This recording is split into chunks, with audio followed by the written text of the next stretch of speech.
Hello everybody, and thank you for tuning in and watching this. I decided to do my next build that was kindly donated again to this channel from the RCL. What an awesome guy. 2 thumbs up. What I have here is obviously the Wild One off-roader Blockhead Motors edition from June Watanabe. I think I said that right. First run of these, according to Tower Hobby's website, where the hell is the kit number? That's what I'm looking for. Kit number is 58695-60A.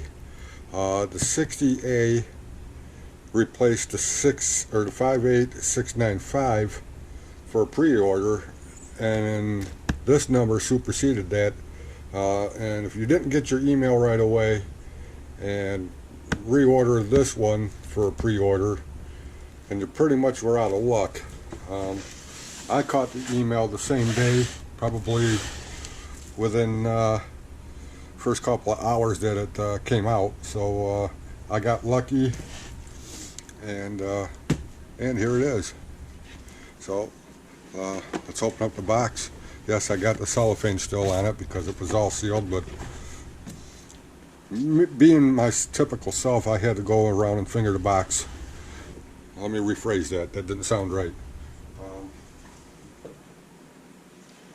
What we got here is pre-painted body, instruction manual, decal sheets. Obviously it's all not in order anymore because, again, like I said, I had to go around and stick my fingers in it and play around and look at it and all that good stuff. Be running a high-tech D645 MW servo. Should be fine. Fast Daddy bearings. That should be cool. Body roof. Oh, the body's actually stuck on there. Pre-sprayed driver figure, well, for the most part.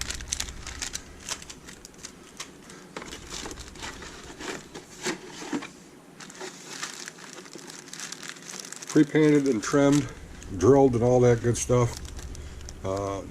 Body, so that's pretty cool. I know what this is.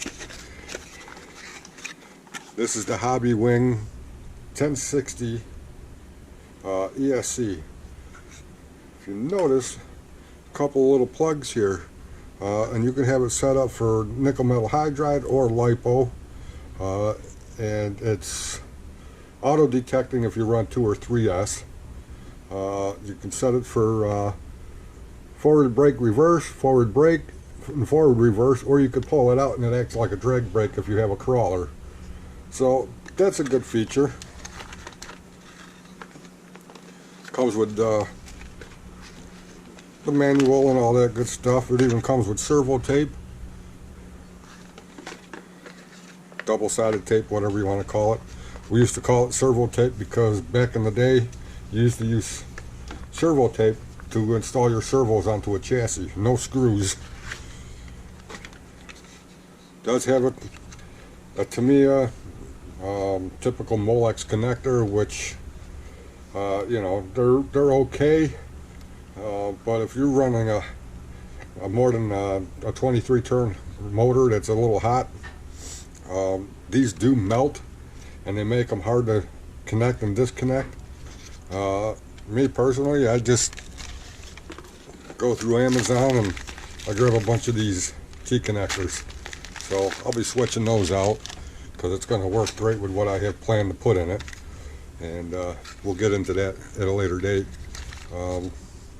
It is a waterproof unit. Again, it's 3S, up to 3S compatible. It'll automatically program for 2 or 3S. My daughter has one in her Kong head, and we put the 3S in it, and it worked fine. So that's cool. Got the light buckets. I'm kind of iffy if I'm gonna put them on, but the holes are already drilled in the body for them, so I may have to here and here. I'm not sure if I'll run LEDs in them, because then you got to run the wires into the body, and you know, it's just, to me, you know, I'd rather have the wires come up through where the screw hole goes, but you know, this is not real cars, so it's different. Obviously I got plastic trees out because I did separate the chassis, and I will show you why in a second. Got your plated parts, the gearbox, trailing arm, suspension mounts, all that good stuff. You got the wheel hexes, but you won't use those, but they'll work on something else if you got like a Blackfoot or a Frog. A molded radiator box. This piece here is not used, but that was on the Fast Attack, and that sat on top of the roll bar, kind of added like a added strength to it. Servo mounts, plastic nuts that you won't use, oil cap, side covers where the battery goes, differential cover, and even tells you pinion high 18 and low 15, so that's pretty cool. Driver figure, driver's head I should say, is actually sprayed with that chrome stuff. I don't know how well that's going to take paint. You also have chrome light buckets if you wanted to just stick chromies on there and leave the yellows for later. You got that option. Well, that's pretty cool. And you get 6 lights to go into the light buckets, and well, the round ones kind of more like hexagonal, or not hexagonal, but rectangular, so because they're flat on the sides. And 6 square ones. Those must have been for like a holiday buggy or a Fast Attack or something. You get window netting, a wire antenna that's not usable, but you can put it on there for nostalgic reasons. And going through the manual, they say once you attach this, you can't take it off. Well, that's a bummer if you got to store it. So we'll see what happens with that. Got the beautiful tires. Oh, look at those. Ooh. Alright, I gotta do a Mark Bryan and a Rob Brennan thing. Oh, it smells just like when I worked in the Goodyear store. Woo! They're unloading those trucks of tires, man. Alright, getting onto the chassis now, let me show you what I did. There's a little piece in here that you got to take out. I took that out, and I used my brand new Dremel tool that the wife got me with a sanding drum on it, and I made it smooth. I could run my finger on there and press on it and not worry about getting cut. That's pretty awesome. But what I did is going through the manual and noticing that you got a blue sticker to put on the chassis first. And I noticed that this part is black. So I went around with an old Tester silver paint pen. I actually washed the chassis first, but I'm going to have to do it again because I got fingerprints on it. But I actually painted those silver. I masked them off and painted them silver, and it matches the roll bar pretty well. So just to make myself a little different than everybody else's, and then once you put the or everyone else, not else's, but once you put the stickers on there, you're going to have the silver surrounded by the blue. Pretty cool. That's what I did. Wheels. Same wheels as the Nova Fox, or Fox, but they're just gold instead of, or they're chromed instead of gold. That's pretty wild.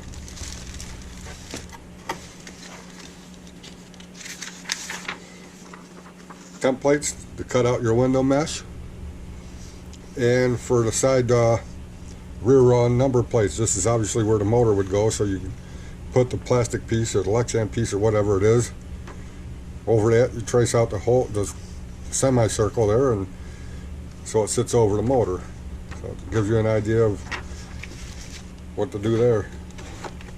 Then we get into the box. You got the normal front bumper. Got your A parts, typical red oil shocks, or red shock oil, shock damper or dampers, bunch of tools, servo saver, the wheel extender to mount the wheels, molded gears, 540. Doesn't say genuine Tamiya, but it does say made in China, and I always thought Tamiya was a Japanese company. Come on, Tamiya, let's get your motors back together and get them back from Japan. They seem to work much better. Got your B parts, which is your differential gears, which is all cast aluminum. Dog bones, roll bar braces, and all that good stuff. Those all look like the rear dampers, and your 2 pinions. That's awesome. Then your C parts, the battery holder, and the FRP plate, which is fiber reinforced plastic. Looks like carbon fiber, but it is not carbon fiber. It's FRP, fiber reinforced plastic. And then more shock pistons, and so on and so forth. So that's all that stuff, guys. I think I'm going to do this one next. I'm looking forward to it. I had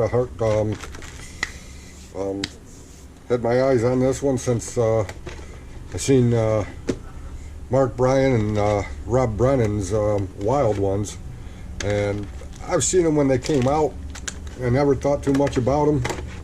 You know, I like the fast attack because, you know, being former military, you know, you want a military type vehicle, but I never did. So that's the Blockhead. It's got a nice box. It's got Blockhead motors here, Blockhead motors there, Blockhead motors here, everywhere. So hope you guys like my little trick with the chassis. I thought it was pretty slick. So it's going to go back in the chassis, or back in the bag, I mean. Put this back in the bag. So, you know, I'm just, I had to muck around at everything. That's just me. Well, I'm an auto tech, so I have to play around with stuff. Excuse me. So, put this back in here until I'm ready to start the build. And when I do start it, you guys will be... Alright, let's see, what the hell did I do with the tires?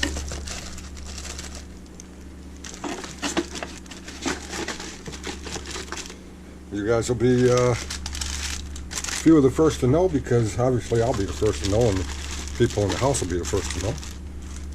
And I'm sorry about that, that's the laundry going off. So, again, the second step, the first step is charge the battery. Second step would be is to put these blue stickers on the side of the chassis. Well, as I said, I went over it and I looked at it and I'm like, well, let's paint those silver. So that's what I did. Okay, guys, thank you for watching. Hope you enjoy it, and hope you'll be with me when I start this build. Thank you all for watching. Have a good day.